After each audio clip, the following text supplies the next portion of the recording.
Fantastic.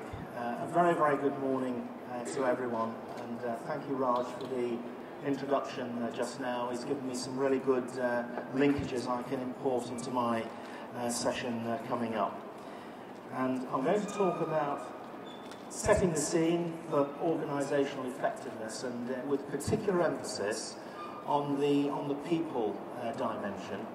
And I'm going to be drawing for inspiration from time to time on the wonderful insights. This is a CIPD publication. It was released last year, a compendium of excellent contributions from experts in the field of HR and OD.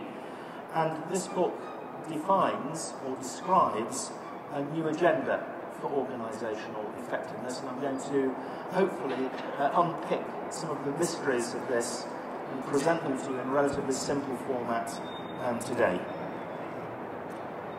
So I'm going to look at the factors first of all, reshaping the world of work,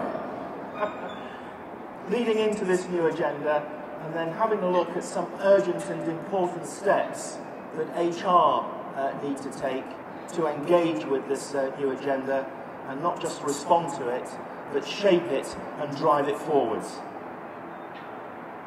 Hopefully you can see those from where you are. A number of factors shaping the employment challenges of today. Raj has given a brilliant example, and I didn't know he was going to do this, about innovation in patient care. The example of the heart patient that we've just heard about. So that resonates very well with innovation. But if we think about Concord itself, it is actually quite extraordinary standing beneath this fuselage, because what this represents, it represents incredible innovation, aviation innovation. I think everyone will agree. But what actually crippled Concord in the end? It was a combination of economic pressures, which I've highlighted here, an economic crisis, and also additional safety legislation, which meant there had to be major investments in this aircraft in order to make it safe, which added to its operating costs, and so on. It was a vicious spiral. We also had new environmental legislation coming in, and unfortunately I don't think they could modify Concord to meet that new legislation either. So a fantastic piece of innovation, but ultimately crippled and ultimately retired on account of other forces that Concord, this magnificent thing, could not compete with at the time. So if we think about these things from a people dimension, costs, the age of austerity, and I know that in the NHS, I believe technically your budget has been protected, which does that mean that inflation increases are taken account of, but there's no genuine new money, as it were? I think that's what it means. If anyone can clarify that for me in the audience, I'd be delighted. And I'm aware of some protection around this, but the people costs in the NHS are around 70% or so of what you do. So ultimately, the economic considerations will impact and focus on people, and how can we be more efficient in the way that we use people. In terms of innovation, we've heard this fantastic example from Raj earlier about the heart patient, but there are a whole raft of innovations going on in terms of patient care, and all of the suppliers around the room here will no doubt have a fantastic story to tell on this. But what does that imply or require in terms of changing people management processes? And Raj also touched on that point earlier. What do all these new innovations mean aimed at patients for people who work in the organisation? And you'll be well aware of the engagement agenda. This appears to be where it's at the moment. This is the big name in town, the MacLeod and Clark Nailing the Evidence report. And if you haven't seen that, and if you're not familiar with that, it is a good read, and you can download it off the Engage for Success website. And it provides a number of recipes in there for maintaining sustainable people performance and well-being. and I'm going to be touching on one or two of those topics as well as I go through the session today. The new agenda for organisational effectiveness. I'm going to describe it in terms of four main pillars, and at its heart of this new agenda is conversational practice, the importance of good conversations right across organisations, between managers and their teams, between team members, managers and their superiors and leaders, and so on. So the new OE, the new organisational effectiveness model, which is, as I say, described in here quite well, looks at the organisation as a conversational arena. And there are some very elegant arguments now developed around this, some great research evidence pointing to the importance of all of this. But rather than simply talk about it descriptively, as I could do quite easily for half an hour, I also want to show that there are tools and techniques available to you now that will allow you to dip into an organisation and produce, if you like, a conversation map or a sentiment map as to what's going on. So you can pick up where you might see evidence of good practice and less good practice. And those of you who are familiar with the recent report that came out about mid-staffs, you'll know that one of the outcomes of that has been the suggestion, and I think it's going to be carried through, of a duty of candour, a legal requirement for NHS organisations to, as it were, be authentic and transparent and not conveniently hide away bad things that are going on. And I'm going to talk about that as well in a little more detail later. The four main pillars, language and action, and what this is saying, and this might seem self-evidently obvious, but it's very often overlooked, is that language is not just a descriptive tool, a transmitter of information. It also shapes actions. So language and action are intimately linked. Language can rule things in and it can rule things out. So it's a very powerful tool in the mix. That's top left. Top right, authenticity and mutuality. That means giving employees genuine voice, authentic voice in an organisation. And that requires an atmosphere of what we call psychological safety, where you can raise these concerns without fear of retribution. Another main theme coming through from the mid-staffs review. So we were talking about these things a year or two ago as being crucial to organisational effectiveness, and I think the mid-staffs in many ways has brought many of these things into very sharp focus and very sharp relief. Bottom left, paradox and ambiguity. That means being sort of courageous in terms of raising tensions, tackling tensions head on, and not seeing them as irritants or impediments to progress that need to be swept under the carpet. So having an atmosphere in which tensions are raised and resolved is a very good feature of the new organisational effectiveness agenda. And finally, last but not least, on the bottom right here on the diagram, having what we call conversational leadership or conversational responsibilities that extend right across the organisation. This is not simply for the province of the senior leadership team. It should be widespread, pervasive across the organisation. So these are the pillars on which the new organisation effectiveness agenda is based. Very much the focus on people, and the way in which these things operate together and interact will have significant implications for the way organisations behave, the way they behave internally, and of course the way they deliver services to customers and patients externally.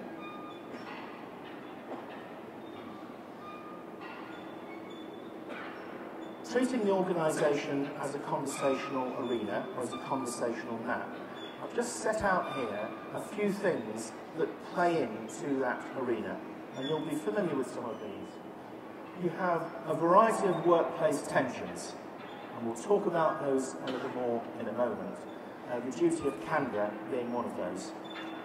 We also have a variety of factors affecting job pressure, and how incessant, excessive, constant pressure in the job can impact the way people behave and act, and the conversations that they have. We also have two sort of types of conversations that we can pick up, which are very important. One is the solutions-based, that's looking for those creative ideas, reshaping the way things are done, so creating the potential to do something new. And the other one is the performance conversation. It's actually getting things done, setting aside the resources, the timescales, and landmarks and so on to actually achieve something. So there's an interplay between these, and as you look at the way conversation plays out, you can look at the relative weightings of these conversational types and how they interact with one another. And highly effective organisations have high innovation coupled with high performance, and the two work very well side by side.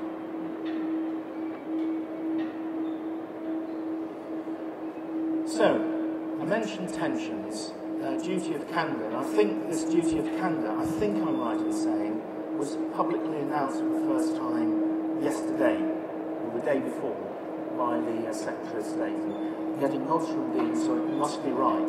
So this is very, very recent, and it's going to have significant implications. He himself may talk about this further later on. This is going to have a legal requirement for your organisation to express openness, to be open about things that are going on.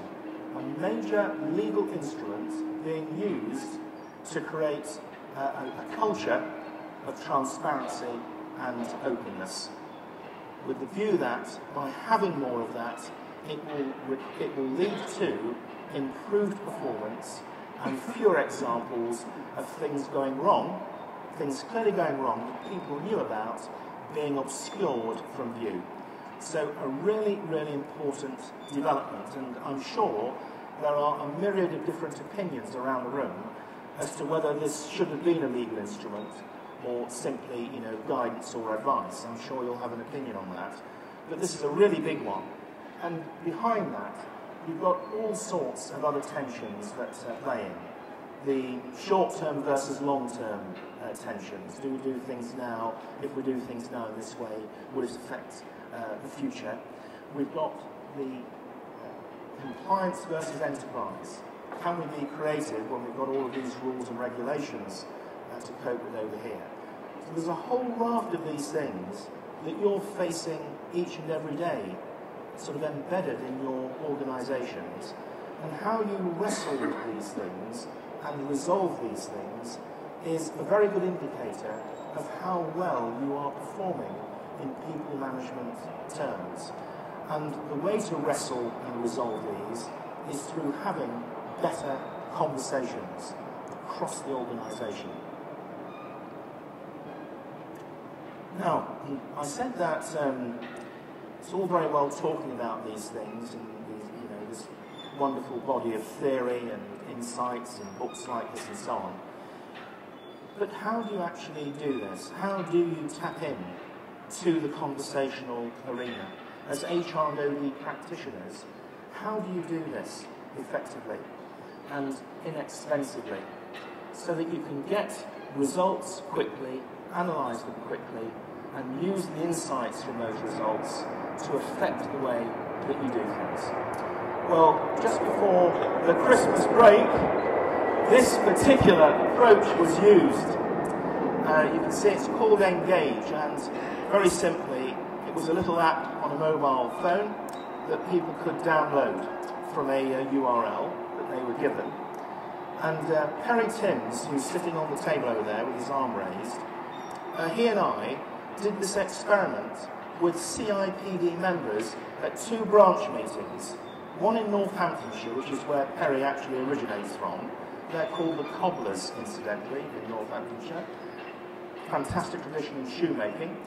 And an adjacent county, Bedfordshire. So we went into Northamptonshire and Bedfordshire.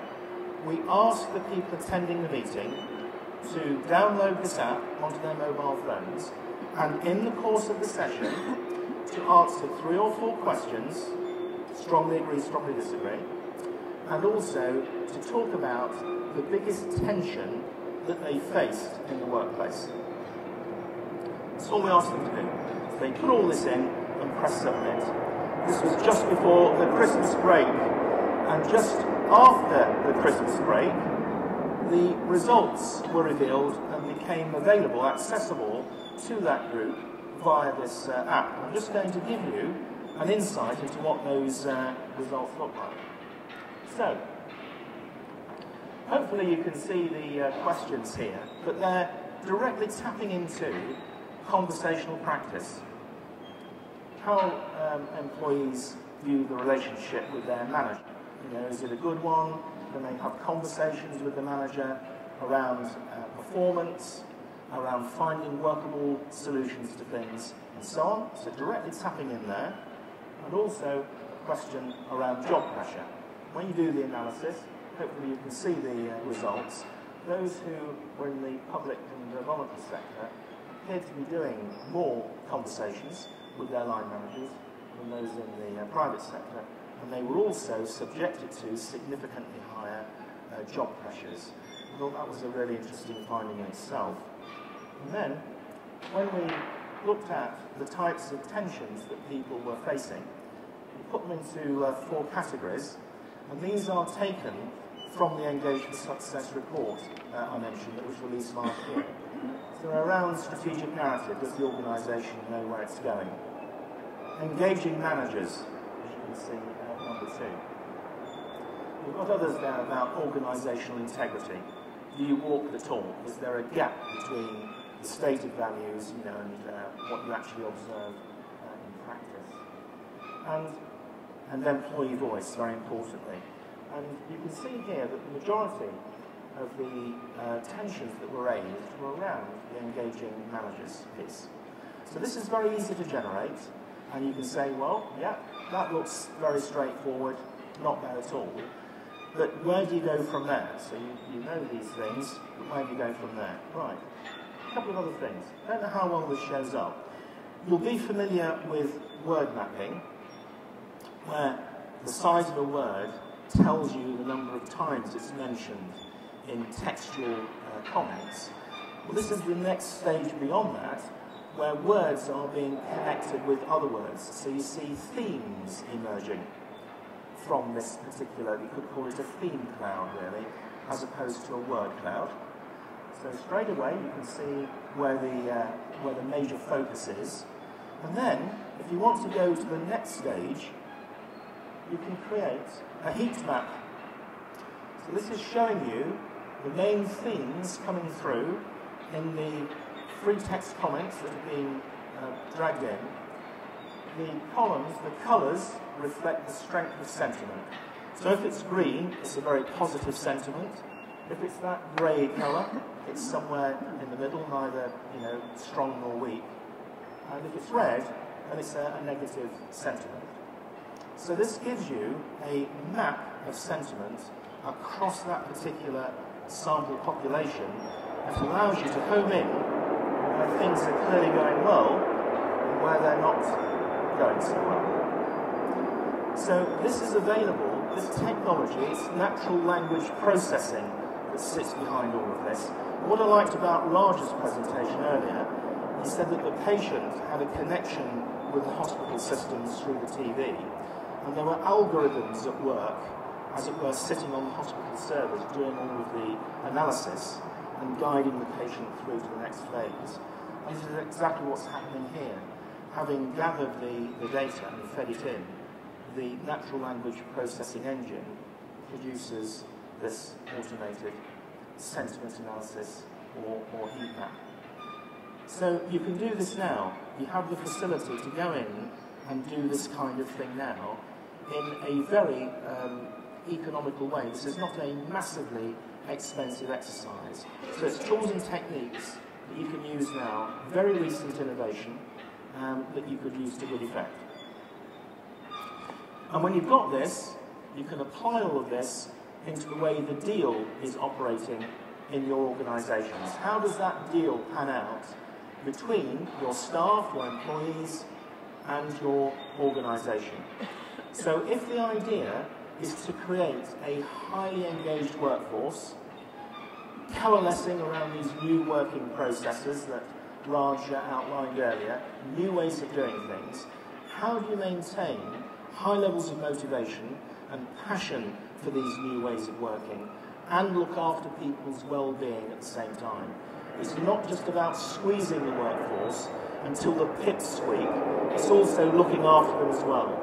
And looking at this arrangement, how the relationship works between employer and employee, again will give you very good indications on how to fashion or reshape the deal to achieve those things. High levels of sustainable performance and well-being altogether. I've just shown here, this is an example of an NHS organisation in Scotland when the analysis was performed here. And it just shows at a glance that the deal is skewed in favour of the employer. Employees feel they're having to work harder, make more investments than they are receiving in return.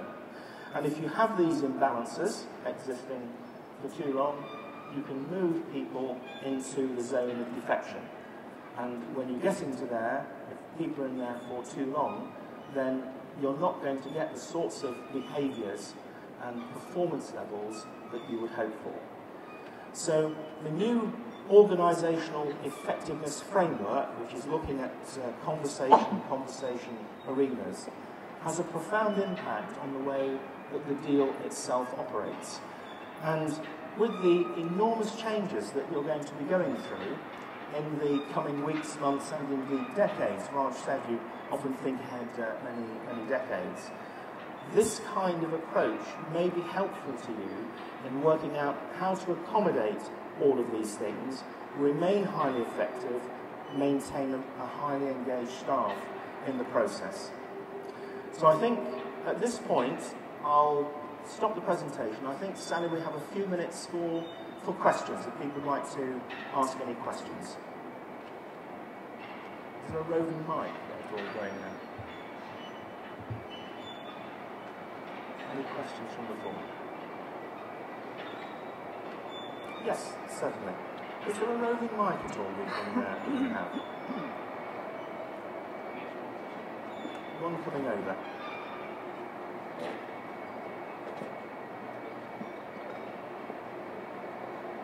Thank you.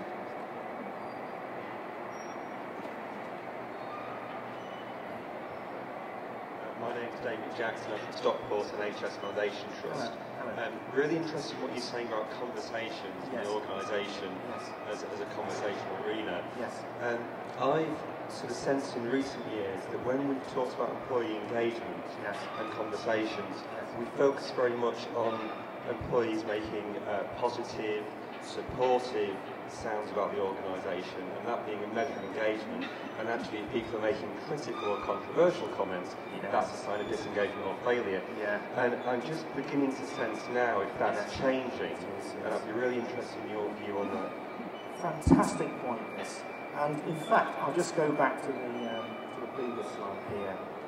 This one here. You're absolutely right. Brilliant point that the sort of the adopted view used to be that good commentaries were good and should, as it were, be reflected through in some kind of engagement score, and that bad comments, well, these should be treated as irritants, aberrations, and sort of quietly filtered out so as not to unsettle the overall picture. It's absolutely spot on this.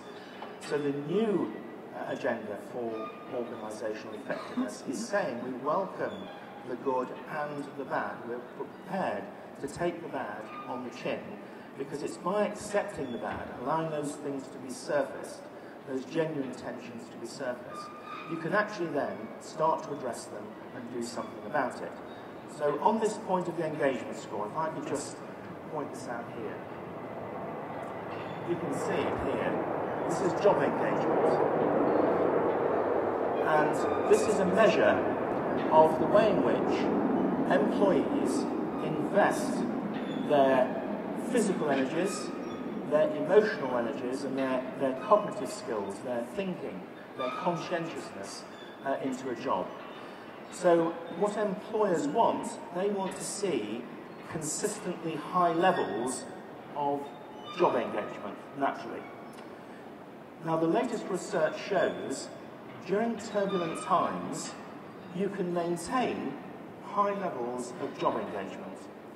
And if you simply looked at that alone, that sort of engagement score, or that engagement index, you could say, we're going through a rough time here, we know that, but isn't it amazing, isn't it a testament to our people that job engagement appears to be relatively unaffected? It's highly resilient, and it's something to be celebrated. And yes, it is. But what the latest information will tell you is that organisational engagement will go down. So as things get rough, as you go through major reorganisations, as teams get broken up and reformed somewhere else, as you get rebadged as a new organisation with a new identity, all these things that feed into the mix, organisational engagement, the way in which you are prepared to engage with the organisation in the broader sense, and be a good advocate for the organisation, that can decline quite steeply, whilst at the same time, job engagement is maintained at a healthy level.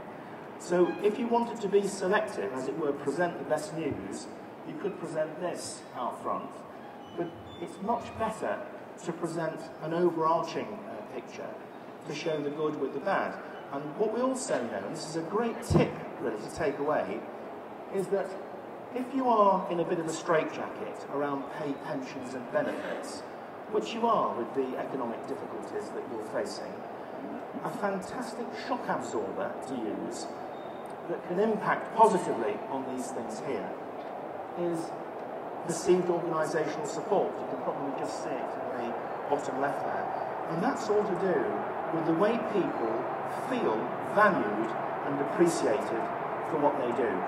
So if you can increase that perception of value and appreciation, it has a remarkable revitalising effect on things over here, even when you're in a difficult situation around pay, pensions and benefits, job security is perhaps not what it was. All those things that have a negative impact on the deal can be partially offset by, as it were, recalibrating, tuning up the perceived organisational support elements. And so when you have this kind of evidence and these kinds of models available to you, it helps you to make, I think, better and more informed decisions about how to reshape the deal at work. Thank you for that. Any more questions out there? It's difficult to see actually out from here. It's very dark as you go out.